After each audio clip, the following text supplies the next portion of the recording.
What's going on? Welcome back to the channel. So today we're going to talk to you about SoFi. I want to go over some of the data points, break it down on what really moved in, go over everything else you need to know. But first, make sure to hit that thumbs up. And with that, let's get right to it.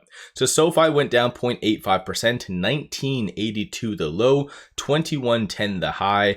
And you did have somewhat low volume today. So 63.4 million shares being traded, 74.1 is the average. No news from SoFi today, no SEC filings. Coming from a macro standpoint, there wasn't any drama coming from Powell's speech early this morning, so nothing really crazy coming from him, despite the criminal charges that were somewhat laid or at least kind of planned yesterday. So that was kind of a crazy turn of events. Nonetheless, though, you did have Trump trying to make a big deal out of a deal with the Philippines, saying that he cut the tariffs, but essentially it went from 20 down to 19%. So I don't really see that being that big of a deal ultimately. And aside from that, you just had a lot of individuals just kind of saying that Powell needs to cut rates or the Feds need to cut rates. So yeah, at the end of the day, that's kind of a good thing for the broader market. But overall, today was a rather weird day. And what I mean by that is just merely looking at my watch list, a lot of stocks, despite them putting out any PRs, were having double-digit returns. Neo, Lucid, you had Webull, Oscar Health, a lot of big names in the market were going up like crazy. And one common denominator among all of them is that they are heavily shorted. So even though SoFi arguably is, for a fintech, is heavily shorted, it didn't participate in the squeeze. Rather, you actually had institutions selling for whatever reason, especially right here. So that was rather odd. There wasn't any news or anything that to kind of justify this crazy pullback. But even looking on the secondary market, this is what kickstarted all the selling. So 1.92 million. You also had a $3 million transaction. So all these transactions were essentially sells. So that's what really brought it down. Very weird stuff, all in all. But what's even weirder is a lot of the transactions that just is occurring right now after hours. So 3.7 million, 3.4, 1.4, 2.09, 1.2. And for those of you that watch my video every day, you would know that I kind of brought up that, hey, market makers didn't actually cover to the same extent that they should have through the options. And most likely it'll be the next day. So of course, that is fair to assume that a lot of these transactions are market makers covering the options from last Friday, from last week. So this is why you didn't see that crazy of a push higher on Monday. So market makers are playing some weird game, in my opinion. So there was a lot of transactions just occurring on the secondary market, same as the dark pool. So we just had roughly around 20 minutes ago, a $8.3 million transaction, 1.05, 6.2, 1.05. So yeah, I think market makers are essentially covering those options from last week, and they're kind of taking advantage of SoFi pulling back today. So let me know your general thoughts on that in the comments below. With the recent data that did come out, the manufacturing data, the likelihood of a cut for the September meeting did go up slightly, so that's kind of a positive if you want to think about it like that. So for the September 17th meeting, you now have a 55.9% likelihood of a 25 basis point cut. And despite a lot of individuals and institutions saying, hey, we're going to have a 50 basis point cut most likely for September, there's only a 2.6% likelihood of that occurring. So again, is wishful thinking, which would be really good for the broader market, but nonetheless, something to keep in mind. And Morgan Stanley, on a side note, did also come out today saying that they do anticipate 3 rate cuts back to back starting in September. So that means September 17th, October 29th, and December the 10th. So let me know your general thoughts on that. If that is true and comes to fruition, then yeah, the broader market and growth stocks would go up like crazy. But that obviously won't occur for a while now. So we'll just have to kind of wait and see how SoFi does take their earnings.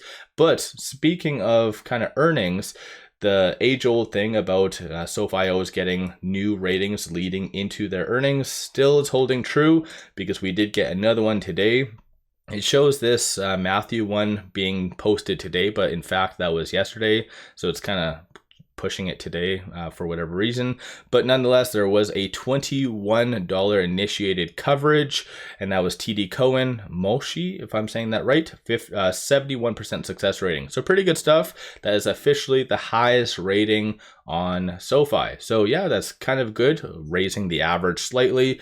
As a consensus over the last 3 months, you have 1708, representing a negative 18.59%. So hopefully post earnings we'll have a rush of new ratings coming out, and hopefully a lot of them are in the mid-20s or above, and we don't get a lot of this kind of crazy BS like 11, 13 and stuff like that. So we'll have to wait and see. 1 week pretty much away. That should be a fun time. But aside from all of that, moving over to shorts, I'll give you a quick summary of what they did.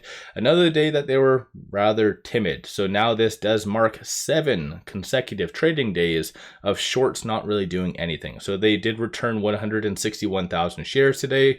14.1% of the free floats being shorted, works out to be 153.07 million shares overall being shorted. So I really don't know what the hell they're playing at. Maybe they are just kind of waiting for SoFi's earnings just to double down. I saw a comment on, I think, my video yesterday, or it might have been the day before, kind of saying that, hey, like shorts maybe are just waiting for SoFi's earnings just to like quadruple down, which could happen. That's sometimes been their strategy. One thing to take note of though is that there is in excess of 10 million shares available to be shorted. So if they really want to double down, they can.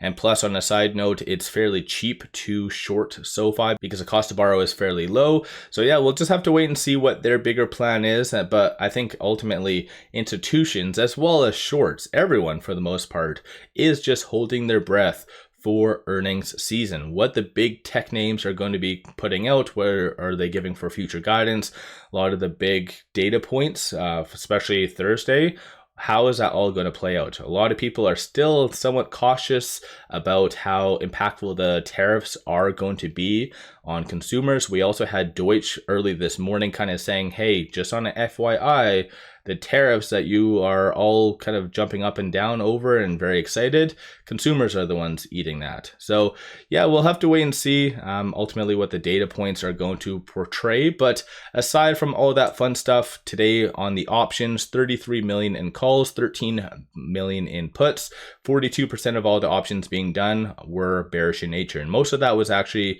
during that pullback. So clearly institutions had some orchestrated type of dumping scheme that they wanted, so they did buy a lot of puts. They sold their shares, then yeah, that's kind of a common fun thing that they like to do. But aside from that, from the bulls, there is still a good consensus for SoFi to recover to roughly around that $22 to $23 range. Bears are anticipating for it to be sub 20, and it looks like the week of their earnings, it looks like they are anticipating for it to be roughly around that $18 range. As I brought up, institutions, a lot of random transactions being done after hours today. But aside from all of that fun stuff, with it closing at 2098, it is trading between this R3 and this R2. So 2034 is going to be a strong support. When it did sell off, that didn't really hold all too well, so I wouldn't really consider that to be like a line in the sand. So just be kind of aware of that. Below that is 1897. Flip side, 2257 is going to be the next strong target / resistance. And even though over the last couple of trading days, SoFi has been rather in more consolidation mode, I wouldn't really count it down and out just yet. I know a lot of individuals are just like automatically jump to the conclusion that SoFi is just instantly going to go back down to like 18, 17. Could happen, but I think that you need kind of macro data points to justify that level of a pullback. So we'll have to wait and see how things do play out. Any stock running up to this magnitude that SoFi did, you're going to have certain level of profit taking, first sign of kind of weakness or topping. And so, yeah, I think generally speaking, what has happened over the last couple of trading days is rather normal and is generally healthy, because you can kind of even see from the stochastic RSI, it has reset itself for the most part. So getting from that kind of overbought to potentially now going to be that oversold status. And this is something I did mention that would happen if it got to like that 20 to 2050 range. So we'll have to wait and see, but I think a lot of the broader market is just waiting for institutions just to see how the data and companies unveiling their earnings play out. So let me know your thoughts on SoFi. If you do believe in SoFi, are you buying the dip? Are you dollar cost averaging? Are you locking in kind of profits with covered calls? What are you kind of doing generally? So don't forget to hit that thumbs up and subscribe. I always greatly appreciate that. And then one final thing, pop over to my Patreon if you're looking for some solid buy signals on stocks, options, crypto, many of which have been absolutely on point and bangers. Definitely worthwhile to pop over there and take a look. With all that said, appreciate all of you watching.